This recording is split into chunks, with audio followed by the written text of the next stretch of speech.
Շնորհավորանքներս։ Բայց ոնց որ անհարմար բան ստացվեց։ Մեր հարսիկը մի քիչ լարվել, հա։ Բացարձակ։ Ինչ ես կարծում։ Եթե տղամարդը իր կնոջը դավաճանում է, որպեսզի մեկ ուրիշի հետ լինի։ Հաջորդ անգամ նույնը քո հանդեպ չի անի։ Ես արդարանալու ոչինչ չունեմ։ Ու առավել ևս բացատրություններ տարել չունեմ։ Իսկ հիմա դուրս գնա այստեղից։ Իսկ կլինի դու իմ փոխարեն չորոշես ես ինչ անեմ, մնամ թե գնամ։ Չէ, չի լինի։ Սառա։ Թող խոսի։ Իր հարսանիքն է, պիտի արտահայտվի թե չի։ Մեկը ինչքան էլ խոսի ճակատին դաջված է, որ ինքը անբարոյական է։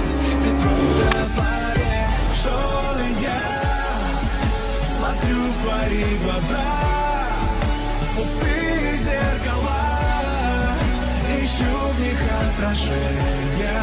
знаю.